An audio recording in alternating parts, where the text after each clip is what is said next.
இயேசுவுக்கே புகழ். இயேசுவில் பிரியமானவர்களே, இன்று நம் ஆண்டவர் மத்தேயு 27 அதிகாரம் 46 இவ்வாறு நம்மோடு பேசுகின்றார். என் நிறைவா, என் நிறைவா, ஏன் என்னை கைவிட்டீர்? அன்று இயேசு சிலுவையிலே தனது கடைசி நிமிடத்தில் மிகவும் மனம் நொந்து அழுது பிதாவானவரை நோக்கி அழைத்தார்.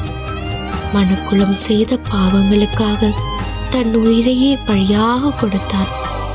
இன்று அந்த நாளை உலக திரு அவை நினைவு கூறுகின்றது. பிரியமானவர்களே, இயேசு யார்? இதற்காக அவர் நமக்காக பாடப்படணும். இதற்காக எங்கன மேல் அவர் அன்பு வைக்கணும்.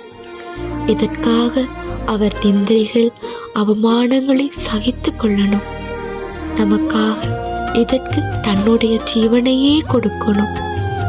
இதற்காக அவர் இத்தனையும் நமக்காக செய்யணும். யோசிச்சு பார்த்திருக்கிறோமா? அவர் இவை அனைத்தையும் செய்ய காரணம் நம் மீது அவர் கொண்ட அளவு கடந்த அன்பும் பிரியமும். அந்த அன்புக்கு கைமாறாக நாம் என்ன செய்தோம்?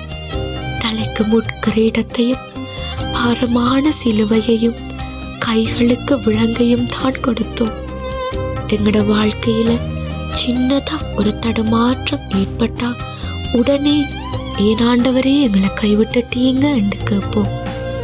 ஆனா இன்று தாங்க முடியாத வழிகளோடு எமக்காக சிலுவையிலே பாடுபட்டு மரித்த ஆண்டவர், என் இறைவா, ஏனென்னே கைவிட்டீர் என்று கேட்டாரே, அது எதற்காக?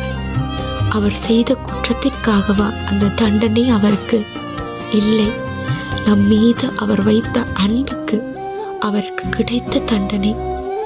நாம் பாவம் செய்யக்கூடாது என்பதற்காகத்தான் இயேசு ஆண்டவர் சிலுவை மரணத்தையே சந்தித்தார்.